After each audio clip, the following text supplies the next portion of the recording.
Mega Radio Networks. Noticias 1070 presenta.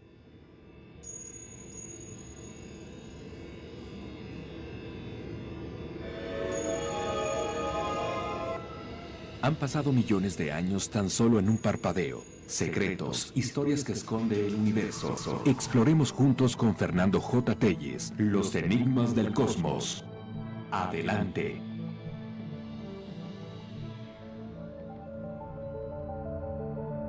Hola, ¿cómo están amigos de Enigmas? Estamos aquí en Noticias 1070 comenzando el programa del día de hoy y desde ahorita ya ponemos a sus órdenes nuestros teléfonos que son el 3640-2131, 3641-7414, el teléfono con WhatsApp aquí en cabina, 3319-232409, nuestro Twitter a sus órdenes, @FJ61070. Pues bien, hoy vamos a platicar algo interesante porque hablar de ovnis y sobre todo cuántas cosas no se nos han ocultado, en tanto que los gobiernos siguen haciendo este tipo de, ¿qué será?, ocultamiento sistemático. Y el tema de hoy que vamos a platicar y obviamente compartir con ustedes es el asunto de los choques y caídas de ovnis. O sea, se dirá, bueno, conozco el error de sí, pero han habido otros y vamos a tratar de internarnos hasta donde podamos de algunos otros que han sido de alguna manera velados o a lo mejor mal investigados o algunos, por qué no decirlo, falsos. Y ese es el punto que vamos a tratar hoy. Bueno, el primer caso que se tiene de un choque de una nave espacial con la Tierra, ovni, como usted le quiere decir, se sitúa nada más y nada menos que en el año de 1897, es correcto, a 3 años de empezar lo que era el siglo XX, en el poblado de Aurora, en el estado de Texas. En esa madrugada de ese día exactamente, una máquina aérea sobrevoló inesperadamente sobre lo que era el centro de la población y en una maniobra brusca fue a estrellarse exactamente en el molino de viento del procurador de justicia de esta localidad, todo en medio de un gran estrépito y volando en pedazos. O sea que una forma de despertar bastante agresiva. Total, pues fueron allá lo que pueden ser pobladores, curiosos, autoridades, y los restos mutilados de un solitario piloto fueron rescatados entre lo poco que quedaba de la nave. Esto se me hace muy interesante. Una junta de emergencia se tuvo que llevar a cabo entre el alcalde de Aurora y el sacerdote local, pues fue llevado a cabo para conocer si este habitante era de otro mundo, y si lo era, se debería enterrarse cristianamente después de una larga discusión. Total que dijeron que sí, que viniera de donde viniera, pues tenía que hacerse esto. Así que lo llevaron al camposanto ahí de esta localidad de Aurora, Texas, y se inhumó este cadáver. Aquí se dice rápido, ¿verdad? Encuentro un piloto de una nave extraña, 1897, lo llego a inhumar, pero no sé, a lo mejor no había la disponibilidad de captar imágenes hoy con las cámaras digitales y los celulares, ni se diga, pero que sepamos, ya no digamos, estoy pidiendo mucho, ¿verdad? Una fotografía. Ponerse a pensar, lo que voy a hacer un dibujo, le llaman retrato robot, muy a lo que es el asunto detectivesco. No se tiene la idea, para decir era humano, más o menos humano, qué características tenía, no, nada más se agarró y se enterró, perfecto. Una organización de Estados Unidos, llamado el Buró Internacional de OVNI, llevó a cabo una investigación entre los años de 1972 y 1974, en donde fueron encontradas piezas de metal que fueron recolectados del área de la explosión. Con esto se intentaba exhumar los restos del piloto, pero la Asociación de Cementerios de Aurora, Texas, decidió bloquear cualquier intento de perturbar la paz y los restos del extraño ser. ¿No se le hace medio, qué será, tontito, por no decir otra palabra? En ese sentido, o sea, este señor totalmente desconocido, era 1972, habían pasado, ¿qué le diré usted?, cerca de 75, 76 años. Bueno, pues hay en muchos cementerios personas que son totalmente terrícolas, ¿verdad? Pasa cierto tiempo y si a lo mejor no hay ningún familiar, pues sacan los restos óseos y se van a una fosa común. Pero aquí hubo un algo que puso el freno de mano para no sacar los restos de este ser, que hubiera sido interesantísimo.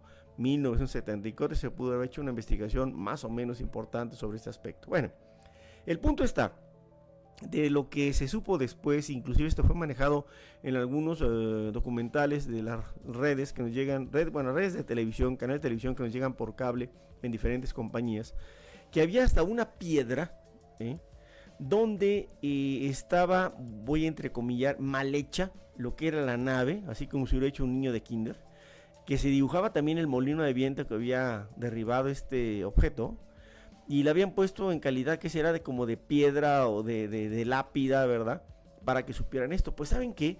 Hicieron, primero hicieron una maldad, parecen niños de kindergarten, ¿no? Movieron la piedra para otro lugar, porque obviamente era un tipo, no quiero decir de centro de culto, pero sí centro de atracción turística, y la gente iba a ver esto, y total que movieron la piedra, y total, luego la piedra, por arte del bibidi babidi bú del hada de la Cenicienta, se desapareció. Entonces, se trató por parte del Buró Internacional de OVNIs de Estados Unidos, que la verdad no sé si sigue existiendo este organismo, de ser muy sincero, no se pudo de bien a bien ya luego reubicar lo que era el lugar físico de esta inhumación. Que hubiera sido interesante, claro, sobre todo teniendo en cuenta de que ya se tenía, pues que será, testimonial de personas, testimonial del alcalde de entonces en 1897 de Aurora, Texas, el mismo sacerdote, que a lo mejor, no sé, ofició una misa de cuerpo presente, o al menos fue y pues lo bendijo, le puso agua bendita, vaya usted a saber, ¿no? Cómo son esas situaciones. Pero lo que sí estamos seguros es que era algo tan, no sé cómo decirlo, importante o desconocido, que en vez de proceder con una cierta lógica como pudiera ser hacia cualquier otro resto óseo de cualquier ser humano, aquí esta situación pues totalmente se quitó de una manera rápida para que no pudieran darle seguimiento. Pero sea como sea, en el cementerio de lo que todavía es Aurora, Texas, potencialmente hay un ser venido de otro planeta que está ahí enterrado. Brincamos a lo que es el año de 1949, ya estamos en lo que es el siglo XX. Y el día 12 de octubre del año que acabo de comentar, un columnista de lo que puede ser la vieja guardia o primera guardia de los investigadores del fenómeno OVNI, de nombre Fran Scully, exacto, el mismo apellido de el personaje que hicieron para esta serie de televisión de los Expedientes X. ¿Coincidencias? Vamos a pensar en coincidencias. Fran Scully, este señor, reveló en un libro que se llama en inglés Behind the Flying Saucers, detrás de los platillos voladores, que los militares de Estados Unidos, ellos habían capturado un platillo volador con todo y tripulantes en las cercanías de Alamogordo, Nuevo México. Aquí hay dos cosas. Alamogordo es célebre o tristemente célebre porque ahí se hicieron las pruebas de las bombas atómicas, ¿no? Del Big Boy, famoso hecho por Robert Oppenheimer, y que luego se detonó uno similar allá en Japón, en Hiroshima. Pero el punto está de que otra vez Nuevo México, ¿no? Tenemos que pensar que el laboratorio de pruebas de Estados Unidos es Nuevo México. Ok, total, uno de los científicos llamado para examinar exactamente este artefacto que se había chocado allí exactamente en este lugar, fue un especialista en magnetismo que fue identificado únicamente como el Dr. G, G-E-E, G. Únicamente se le conoce así y así lo trata en lo que puede ser el libro, el señor Scully. Cuando el Dr. G dejó de trabajar para el gobierno de Estados Unidos, esto es en el año, insisto, de 1949, ingresó a una compañía petrolera de un hombre llamado Silas M. Newton. Pues total, este señor Newton se enteró de su experiencia que tuvo al examinar este platillo volador. Es importante consignar que varios investigadores han determinado que el famoso Dr. G y Silas M. Newton son la misma persona y que este señor nada más y dijo, sí, otra persona, y lo hizo así como de alguna manera para desviar una atención hacia alguien totalmente inexistente. Y esto ha sido consignado por otros investigadores, ya que este último, me refiero a Silas M. Newton, dictó una conferencia en la Universidad de Denver, allá en Colorado, el 14 de septiembre de 1949, sobre lo que le fue supuestamente conferido por este Dr. G. Y vamos a citar parte de lo que fue la ponencia en su momento de esta situación. Él comentó: el gobierno y las fuerzas aéreas de Estados Unidos tienen en su poder un disco volador caído en Alamogordo, Nuevo México, donde realizaban pruebas atómicas, y yo formaba parte de uno de los grupos de investigación de geofísica cuando oímos extraños ruidos como de generadores fallando, pero parecía que se nos venía algo encima. Continuó esta declaración. Después oímos muy cerca, ahora sí, como la colisión de un avión y luego una explosión, por lo que decidimos salir de nuestro campamento a investigar y lo que vimos pues nos llenó de sorpresa. Ahí había una extraña nave y encontramos muertos a 2 de sus ocupantes que apenas medían más de 1 metro. Total, a escasos metros también se encontraba una nave semejante en peor estado, pero más grande, y sus 16 pequeños tripulantes estaban completamente carbonizados. Mientras, sigue esta acotación, mientras 2 compañeros corrían a dar la voz de alarma de radio, a través de radio, nosotros continuamos con la inspección. Continúa esta declaración del señor Silas M. Newton. Nos encontrábamos ante criaturas que no eran de origen terrestre. Cuando llegó el ejército y las tropas especializadas que acordonaron la zona y con sus reflectores iluminaron la escena dantesca, pues pudimos apreciar que había un objeto ovalado de una sola pieza, no tiene ninguna costura, es decir, no tenía ningún tipo de soldadura, para que nos vayamos entendiendo. No tenía tuercas, no tenía tornillos, no tenía remaches, y a través de un desgarrón, o sea, una ruptura que tiene exactamente esta nave, exactamente producido por lo que era tal vez el golpe, vimos a una serie de cadáveres con una vestimenta metálica. Cabe señalar que la trataron esta nave de taladrar, de perforar y nada, no se pudo hacer nada, sino es por que será descabrazamiento, ranura que se había abierto. Vieron exactamente todos ellos, estos seres, como mencionaba yo, de vestimenta metálica, deshechos por el cambio de presión. O sea, vamos a pensar que, no sé, venían acostumbrados a una presión, la que ustedes quieran pensar, y de alguna manera se rompe la nave, se pierde la presión y estos, voy a hacer tal vez un mal ejemplo, quedaron algunos a lo mejor en estado de gelatina por tratar de interpretar las palabras del señor Silas M. Newton, y total que pues pudieron ver exactamente que este cambio de impresión pues les había afectado mucho a todos. Pudieron entrar, vieron que había paneles con unos cuadrantes y marcadores muy extraños, símbolos también totalmente no reconocibles, y de esta manera pues vamos a pensar qué es lo que estaban viendo en ese momento. Hacemos nuestro primer corte, ¿qué te parece? Estamos aquí en Enigmas platicando esta noche sobre choques y caídas de ovnis. Comuníquese con nosotros a lo que es el 3640-2131, 3641-7414, nuestro teléfono con WhatsApp aquí en la cabina, 3319-232409, nuestro Twitter a sus órdenes, @FJTX1070. Estamos en Enigmas, regresamos a Noticias 1070.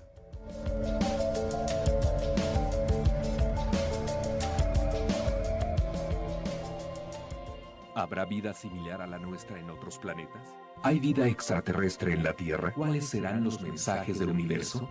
Quédate a descubrir estos y otros. Estamos de regreso aquí en Enigmas, Noticias 1070. Ya sabe que nos puede sintonizar vía la plataforma www.1070.com.mx. Teléfonos a sus órdenes, el 3640-2131, 3641-7414, teléfono con WhatsApp aquí en cabina, 3619-232409, y claro, nuestro Twitter a sus órdenes, @FJTX1070, y estamos hablando sobre choques y caídas de ovnis. Pues antes de irnos al corte, estamos platicando sobre esta declaración de este polémico señor Silas M. Newton, que según él decía que un señor llamado o conocido como Dr. Gee pues le había conferido una serie de datos y de informaciones muy importantes. Total, habíamos llevado su declaración hasta que habían visto por dentro la nave con cuadrantes, símbolos totalmente como ideogramas que no podían interpretar. Y sigue la declaración del señor Newton y comenta: la nave tenía un diámetro de 30 metros, una cabina de 440 metros y una torre de 1.80 metros. Pero la mayor sorpresa nos guardaba en la nave a unas decenas de metros, cuando encontramos una tercera nave, fíjese usted, con 2 tripulantes vivos. Eran pequeños seres que nos hacían señales como para que les ayudáramos a salir. Pero cuando se procedió a taladrar un agujero en lo que parecía ser la puerta, pues habiendo fallado otros métodos para poder abrir, comenta el señor Newton, los seres se mostraron totalmente asustados y tarde descubrimos la causa, ya que el aire de la Tierra, voy a decirlo así, había penetrado por un agujero y los 2 seres habían perecido. Hablando claro, no sabemos qué tipo de atmósfera ellos utilizaban para poder respirar. Total, uno de los cadáveres fue llevado a un laboratorio de Washington y apenas se pudo comprobar que era antropomorfo, es decir, como parecido a lo que eran los seres humanos. Pudieron también checar en el aspecto de la nave que era una solidez que había resistido esta nave hasta cerca de 10.000 grados centígrados. Bueno, el periodista Frank Scully, que fue el que consigna en su libro Más allá de los platillos voladores, Behind the Flying Saucers, supo que habían existido dos choques más de platillos voladores en el estado de Arizona, y que claro, pues se encontraban también en un lugar totalmente desconocido del gobierno de Estados Unidos. Uno de estos ovnis había caído cerca de un campo de pruebas y era de iguales características al que habían encontrado, o mejor dicho, a los que habían encontrado en el Alamogordo, que estos tenían, estamos hablando de los de Arizona, tenían 16 pequeñas criaturas como tripulación. Otro había sido encontrado en las cercanías de Phoenix, Arizona, otra vez en ese estado, y un objeto mucho más pequeño para dos tripulantes que se encontraban también muertos. Total, ese tipo de cosas, imagínense ustedes, pues nos hacen pensar en lo que pudiera ser definido como ruido de fondo. Es decir, siempre he comentado y he compartido con ustedes, amigos de Enigmas, que o estaríamos en un planeta de locos o todos mentirosos. O sea que este tipo de información, y viniendo de una época que será finales de la década de los 40, esto se me hace muy interesante porque como que viene menos contaminada, menos maleada, y debemos de entender que de alguna manera pues tuvo algún origen de lo que puede ser verdad o verdades de esto que estamos compartiendo. Total, sigue hablando el señor Newton y considera que son casos que deben de ser. Bueno, pero hay otra situación interesante. Se ha hablado también de estos casos que no han sido de alguna manera bien ventilados en la opinión pública o en el ambiente de los investigadores del fenómeno ovni, sobre un ovni y su tripulante que habían caído aquí en nuestro país, en México. Por una extraña coincidencia, un día después de la conferencia que dictó el señor Dr. G. Newton, le pongo G. Newton porque no sabemos si es el que está de alguna manera haciendo el doble papel, un hombre de negocios de Los Ángeles, California, de nombre Ray L. Dimick, llamó a los periódicos afirmando que él había visto los restos de un platillo volador y el cuerpo de 23 pulgadas de alto del piloto. ¿Esto dónde era? En unas instalaciones militares cerca de la Ciudad de México. Ojo, Ciudad de México. Según parece, un disco volante se había estrellado en una montaña cercana a esta ciudad y que el aparato iba tripulado por un piloto enano, así lo menciona este informe, de 60 centímetros de altura, y él había visto los restos de un disco de 19 metros de diámetro, hecho este objeto o este disco de un material mucho más ligero que el aluminio y que estaba siendo movido al parecer por dos motores. El cuerpo del tripulante fue recogido, fue embalsamado por un estudio científico y hasta ahí terminan las cosas. ¿Dónde fue? Pues no hay mucho que pensar, ¿verdad? Se lo llevaron a Estados Unidos. Esta situación, aparentemente comentada por Ray L. Dimick, me hace pensar en dos cosas. Hay una foto en los libros clásicos de ufología que se ven a dos agentes así como estilo FBI de la época de los 40, así de sombrero estilo Juan Orol y gabardina, ¿verdad? Así, muy estilo Dick Tracy. Y están agarrando a un ser pequeñito que al parecer es un ser parecido al que estaba describiendo en esta parte de México. Total, luego se dijo que esta foto había sido un engaño, qué raro, un engaño en donde habían agarrado un simio, pobrecito animalito, lo habían rasurado y lo habían pintado de color plateado y le habían puesto un pequeño calzoncito como de baño, y entonces decían que eso era un extraterrestre. Pero, insisto, esto está consignado y lo pueden ver a lo mejor en internet o en libros de alguna manera de los clásicos que se tienen en algunos lugares.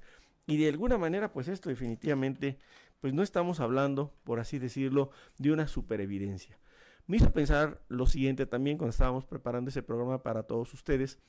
Hay una revista inglesa que todavía se sigue editando, que yo diría que es la decana mundial, que se conoce como Flying Saucer Review, revista de platillos voladores, FSR, metas internet, FSR, y ahí lo va a encontrar seguramente la liga o link para encontrarla. Y yo tuve el gusto de conocer a un señor que tenía desde el volumen 1, número 1, o sea que era una biblioteca de veras valiosísima. Bueno, ¿por qué les comento esto? Porque definitivamente en una de las portadas de la Flying Saucer Review de Inglaterra, en su momento fue de alguna manera editada por el profesor Gordon Grayton, sale una portada de un caso supuestamente en México y se ve como un periodista que se acerca a una casa de campaña. Es un dibujo de la portada. Se ve un ser que está dentro y se ve un policía militar mexicano, ¿verdad? Que viene y que diciendo, no, usted no se acerque, no vea nada. Entonces, tal vez, insisto, estos yo llamaría siempre ruidos de fondo importantes. Vamos a encontrar que tenemos que de alguna manera seguir buscando. Claro, ya estamos en el siglo XXI. Pero ¿cuántos pendientes que de alguna manera no fueron totalmente investigados, pues siguen todavía en esos cabos sueltos de la ufología, tanto mexicana como también de la ufología internacional? Pero hay una cosa interesante. Vamos a regresar ahora a hablar de un dato aportado por uno de los pioneros de la investigación OVNI en España, don Antonio Rivera Jordá, que en paz descanse, en donde él escribió un libro fascinante, lo puede buscar usted tal vez, como dicen ahorita, en físico, o lo puede buscar en electrónico, se llama Las máquinas del cosmos. Bueno, don Antonio Rivera, exactamente en el capítulo primero del libro, Las máquinas del cosmos, comienza con un interesante comentario que sobre los ovnis llegó a exteriorizar el expresidente de México, Miguel Alemán Valdés. Esto que consigna Antonio Rivera, esto se hizo a sazón de una visita que hizo a México el general Dwight Eisenhower, entonces presidente de los Estados Unidos de América, y le comentó a su homólogo en funciones, Miguel Alemán Valdés, que en una gira que hacía en 1954 por el suroeste de la Unión Americana, le mostraron un disco volador y los cadáveres de 16 de sus tripulantes, que eran pequeños humanoides, y todo esto había sido guardado con absoluto secreto en una de las bases de ahí de Estados Unidos. El presidente alemán agregó que viniendo de una persona tan importante, pues no ofrecía la menor duda sobre estos hechos. Tomo este dato en relación a que en 1976 se liberó un documental en Estados Unidos, y creo que lo pueden encontrar ustedes también en internet, que se llama OVNIs Pasado, Presente y Futuro, UFO Past, Present and Future, del señor Robert Emenegger, así lo van a encontrar, Robert Emenegger. Y entonces aquí lo interesante está del documental, que al final del mismo aparece un momento supuestamente de un encuentro que hubo en un momento de la historia de Estados Unidos, en donde se ve que un ovni baja a una base de Estados Unidos, presumiblemente al sur de la Unión Americana, y que al llegar ahí baja y se entrevista con personal, digamos, militar, y en este caso, ¿por qué no decirlo?, con el presidente, en este caso Dwight Eisenhower. No sabemos si realmente eso sea verdad, pero sea como sea, pues sabemos nosotros que cuando, como dice el dicho, ¿no?, que cuando el río suena agua lleva, pero son aspectos que todavía quedan como entre negritos del arroz, ¿verdad?, y puntos que todavía quedan por aclarar. Según nuestro siguiente corte comercial, estamos aquí en Enigmas platicando con todos ustedes sobre el asunto de choques y caídas de ovnis. Comuníquese con nosotros al 3640-2131, 3641-7414, teléfono con WhatsApp 3319-232409 y nuestro Twitter, @FJT1070. Estamos en Enigmas, regresamos aquí a Noticias 1070.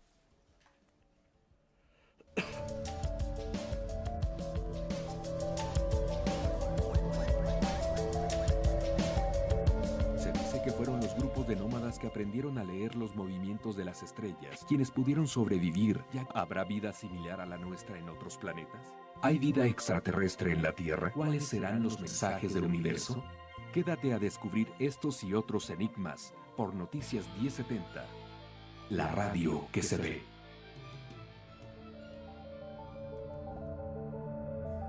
Seguimos aquí en Enigmas, estamos aquí en Noticias 1070 platicando hoy con todos ustedes sobre el asunto de los choques y caídas de ovnis, algunos que no sabíamos. Total, que se puede usted comunicar aquí con nosotros al 3640-2131, 3641-7414, teléfono con WhatsApp en Camina 3319-232409 y nuestro Twitter a sus órdenes, @FJT1070. Pues bien, vamos a hacer un tipo de paréntesis, porque uno a manera que va investigando cosas se entera de situaciones que uno no sabía, y todo parece indicar, vamos a manejarlo así como al calce, que en México, en nuestro país, en el estado de Sonora, en 1961 cayó algo.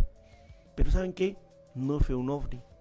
Al parecer fue un satélite ruso que algunas fuentes citan como que fue el Sputnik número 7. Este dato nos fue dado y conferido por el técnico en aviación Alfonso Salazar Mendoza, que es también un ávido, antes decíamos que eran ratones bibliotecarios, ciberratón, ¿verdad? Y él encontró esta situación y nos convidó esta, ¿qué será? Vivencia. Que un buen día el amigo Alfonso Salazar fue a revalidar su licencia aeronáutica, él es técnico en aviación y piloto, y pudo conocer un controlador de tráfico aéreo de nombre Jesús Nava Espíndola. Él, don Jesús, una persona de gran experiencia en el peligroso oficio de guiar los aviones por el espacio aéreo mexicano y en cualquier lugar, claro está. Y dentro de una media charla, platicando, y él llegó a conferirle una historia sabiendo que también era un investigador del fenómeno ovni y de cuestiones espaciales. Resulta que el padre de Jesús Nava Espíndola había trabajado en la aduana central de Pantaco, allá en la Ciudad de México. Él se encargaba de revisar todos los envíos que llegaban a ese lugar, pero una madrugada a principios del año de 1961, recordemos la fecha, es muy importante, llegó como todos los días a su turno, pero le llamó la atención que el arco de la entrada de la aduana había sido derribado la noche anterior. Voy a entenderlo, o vamos a entenderlo así, o sea, un arco de entrada, mejor tuvo que quitarse porque se metió algo demasiado grande y era obligatoriamente pues tenerlo que remover del paso. Por tal razón, en este caso, al llegar a su oficina, el papá de Jesús Nava Espíndola le preguntó a su jefe en funciones: oye, ¿por qué quitaron el arco? ¿Por qué lo derribaron? A lo que le dijo simplemente: ven, sígueme. Así que salieron de la oficina y llegaron a uno de los patios de esta aduana de Pantaco, donde se descargaban los envíos para luego acercarse a un gran tráiler que se encontraba estacionado, cubriendo su contenido con una gran lona, y pudieron apreciar que el vehículo se encontraba vigilado por varios soldados. Al verlos, les prohibieron el paso, pero los empleados se identificaron como en efecto eran trabajadores de la aduana, argumentando enfáticamente que ellos tenían autorización gubernamental para revisar cualquier carga que estuviera en esa zona federal. Era una zona federal. Así las cosas, lo dejaron pasar, y al acercarse al tráiler, el jefe de Nava Espíndola levantó la lona para que pudiera ver lo que se encontraba ahí oculto. Era un gran objeto en forma de bellota textual, que a un lado tenía las letras CCCP, o sea, las siglas de Unión de Repúblicas Soviéticas Socialistas, pero en lo que era el idioma ruso, acrónimo que significaba esto que acabamos de platicar. Y hay que recordar que estábamos en 1961, en plena Guerra Fría. Técnicamente estaba la carrera espacial entre lo que era la nación de la Unión Soviética con Estados Unidos. Al estar observando, el jefe del señor Nava, padre, le informó que se trataba de una cápsula espacial rusa que había caído en el desierto de Sonora y que el gobierno estadounidense había solicitado al presidente, fíjense, al presidente Adolfo López Mateos, que buscaran al objeto caído del cielo, ya que pensaban que podría tratarse de un arma nuclear soviética. Así que el gobierno mexicano informó y ordenó al ejército, a su vez, de aquí de nuestro país, que realizara la búsqueda y la recuperación de esta cápsula soviética caída en territorio nacional. Y asimismo se le indicó al señor Nava padre, que lo que había visto y los documentos que iba a leer y firmar eran totalmente secretos, por lo que no debería de informar a nadie sobre este caso. Al amanecer, un grupo numeroso de personas llegó a la aduana para escoltar al gran tráiler con su secreto con rumbo desconocido, por lo que su destino final sigue siendo hasta ahorita un enigma. Revisando la historia del programa espacial soviético, ¿se acuerdan que hace una semana curiosamente platicamos sobre los cosmonautas desaparecidos en el espacio? Cosmonautas de Rusia nada más. Hay que recordar que pues esas primeras cápsulas espaciales fueron puestas en órbita terrestre, las famosas Vostok. Recordemos que Vostok en ruso es Oriente. Y posiblemente lo caído en el desierto de Sonora hubiera sido una de estas cápsulas en tripulación. Podemos pensar pruebas o algún experimento que no podemos ni siquiera imaginar. Pero aquí podemos hacer una reflexión y preguntarnos, a ver, ¿cuántas cosas venidas o caídas del espacio han sido recuperadas por el ejército mexicano para luego mandarlas a otro lugar? ¿Acaso a nuestros vecinos del norte, que es lo más seguro? Pero Desde el 4 de octubre de 1957, que la Unión Soviética lanzó el primer satélite artificial construido por el hombre, el llamado Sputnik, compañero en ruso, los soviéticos siguieron lanzando más satélites cada vez más pesados porque se iba incrementando el equipo de investigación. Entonces, por los datos que fueron investigados, se piensa que el artefacto caído allí en Sonora en 1961 se trataba del Sputnik número 7, que era un antecesor de las naves Vostok, que iban a permitir poner a un cosmonauta en órbita terrestre, por lo que estamos hablando de que seguramente era una nave espacial muy grande, una nave prototipo, una nave especial para poder saber esto. Pero otra teoría apunta a que lo caído en el territorio sonorense hubiera sido decimos que es el Sputnik 7, pero que también era conocido como Tsialev Sputnik 4. Tsialev significa pesado en español, o sea, un satélite Sputnik que es pesado, Saslevi. Primer intento soviético de lanzar una sonda espacial, ¿saben a dónde? Al planeta Venus. Realmente siempre fueron muy aventurados estas personas.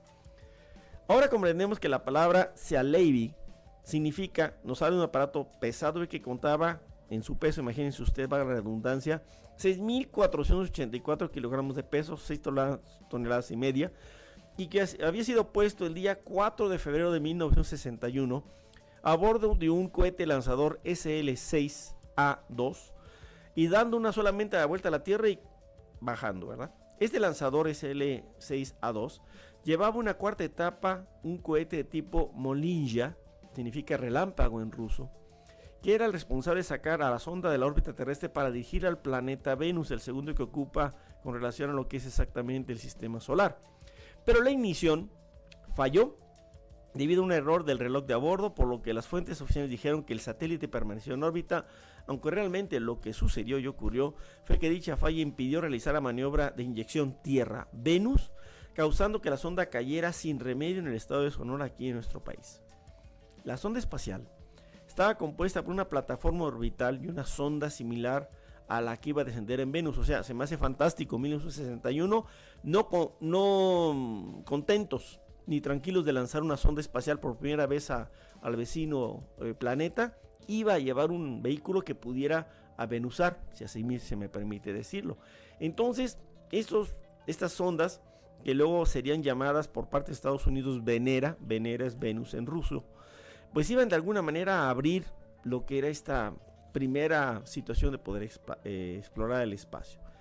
Pero, sea como sea, esta nave espacial estuvo ahí en la aduana de Pantaco, Ciudad de México, y una madrugada de febrero de 1961, pues prácticamente se fue. No se supo absolutamente nada de esto, y es una de las cosas que a veces nos llama la atención, porque como que ese tipo de leaks, o de como Wikileaks, ¿verdad? Leaks o filtraciones, pues esto nos permite pensar de que cuántas cosas, amigos de Enigmas, no sabremos, y si acaso no podemos siquiera imaginar lo que estamos de alguna manera tratando de descubrir, pues ahora sí, con las pequeñas fugas, confusiones o declaraciones, en este caso, que de familia a familia o a personas ya de la tercera edad, que ven a lo mejor cercana a su muerte, pues lo confieren a algún amigo o algún familiar. Según nuestro último corte comercial, estamos aquí en Enigmas platicando con ustedes aquí en Noticias 1070 sobre choques y caídas de ovnis. Comuníquese con nosotros al 3640-2131, 3641-7414, teléfono con WhatsApp en cabina 3319-232409, nuestro Twitter, @FJT1070. Regresamos aquí a Enigmas.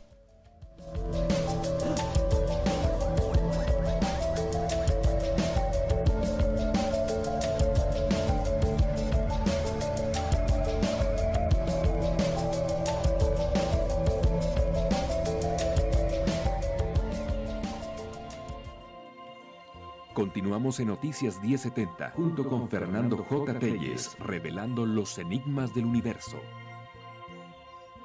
Se dice que fueron los grupos de nómadas que aprendieron a leer los movimientos de las estrellas, quienes pudieron sobrevivir ya que descubrieron los enigmas, la clave del conocimiento cósmico. Continuamos.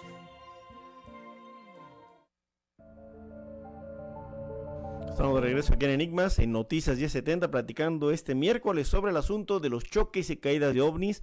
Ya sabe que está a sus órdenes nuestros teléfonos, que son el 36 40 21 31, 36 41 74 14, teléfono con WhatsApp 33 99, no, 33 19 23 24 09, y claro, nuestro Twitter @FJTeyes, y claro, recuerdo que lo invito a que veáis y se suscriba a nuestro canal de YouTube. Hay cosas muy interesantes que estamos subiendo, Fernando J.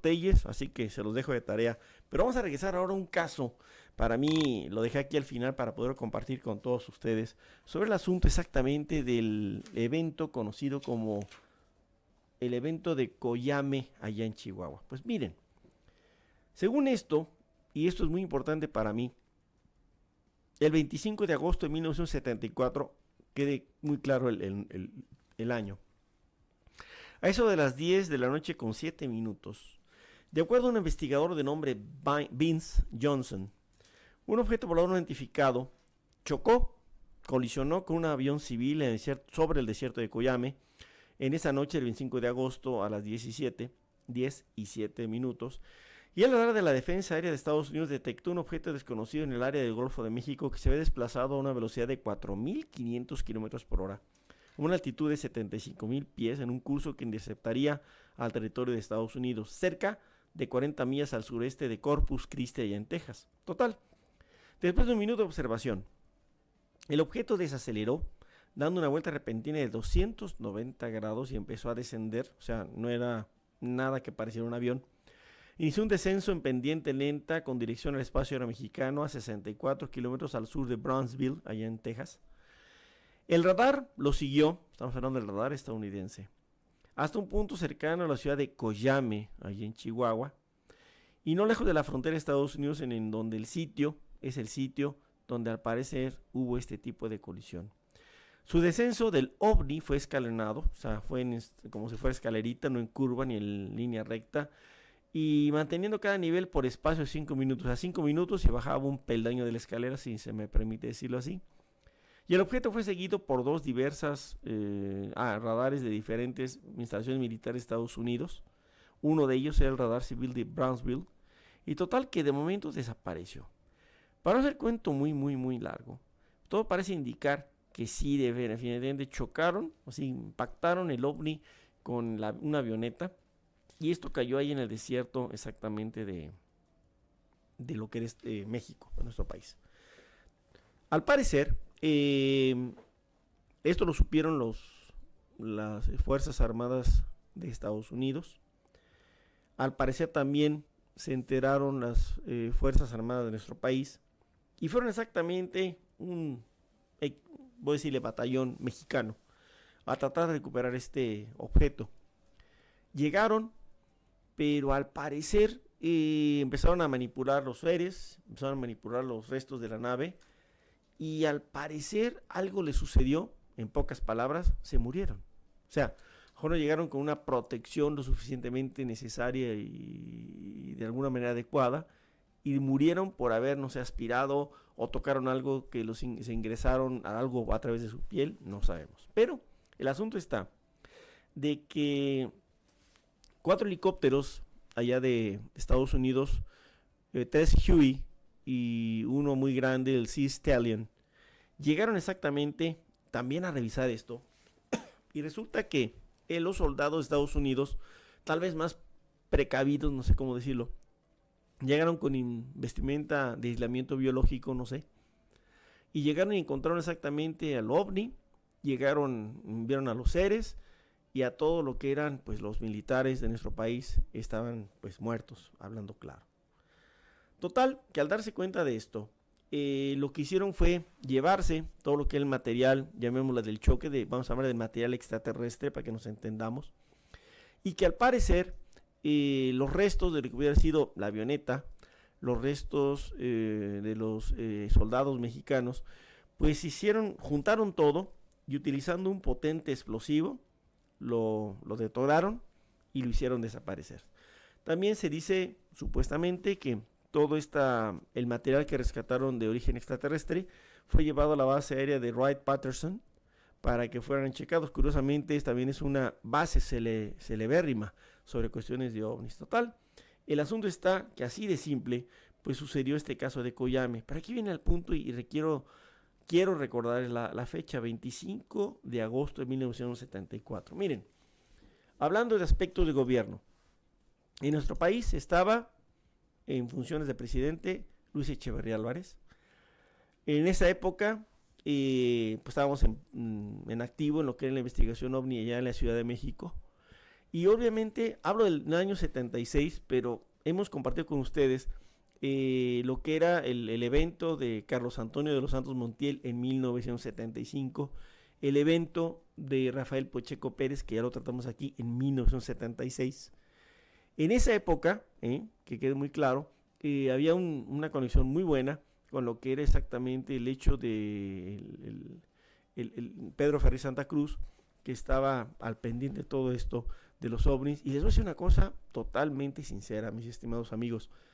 No hubo forma, no se supo nada de lo que había ocurrido. Así como les platiqué lo del asunto del Sputnik 7 en 1961, que ahí sí fue un cover-up total para que no se supiera exactamente lo que estaba pasando, encontramos de que había una situación muy fuerte. ¿Por qué? Primero el ovni choca con la avioneta y caen, muy bien. Llegan lo que es el ejército mexicano, correctamente. Pero luego, por razones que a lo mejor no están muy claras, llega este ejército y ahora sí, en total flagrancia de la soberanía nacional, no dijeron agua va, no pidieron permiso, entraron, se dieron el material y lo que estoy diciendo yo, avioneta, no sé, voy a pensar que había jeep, todo lo que eran los vehículos con los que se acercaron supuestamente en esta historia del ejército mexicano fueron destruidos con un alto explosivo. Se ha hecho documentales de esto, se han hecho expediciones para buscar pedazos supuestamente de lo que es el ovni, o a lo mejor de la avioneta o de los vehículos militares. No sé, no se encontraron nada. Pero aquí el punto, mis estimados amigos, que quiero compartir es que ese momento no lo leímos, lo vivimos. No hubo ninguna filtración que hubiéramos podido saber de que, mira, es que pasó esto o fue ocultado por ese lado. No. Y obviamente teníamos desde entonces muy buena comunicación con los medios de comunicación, valga la redundancia. En esa época era periódicos, teléfonos, radio, todo esto. Y sobre todo con don Pedro Ferri Santa Cruz. Y en ningún momento, ni él mismo, llegó a manejar esto. Han habido muchas personas en donde se han referido a este caso y hay una conclusión que se llega, así de simple, es falso. Pero el asunto está de que si esto hubiera sido verídico, hubiera sido veraz, no se sabe dónde salió la información, se los aseguro.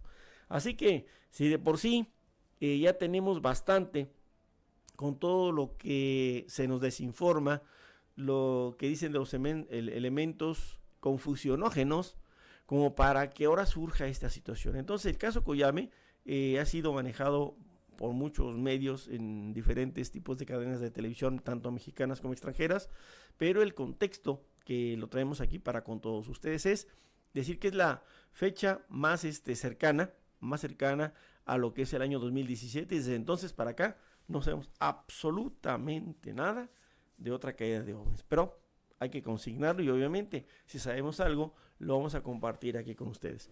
Se comunicó, vamos a checar las llamadas. Se comunicó Ernesto Villaseñor, saludos, le pregunto si ya vio la película Negación Oficial. Sí la tengo y sí la vi, y es más, no lo va a creer, no sé si la tengo en Betamax, ¿se acuerdan del Betamax?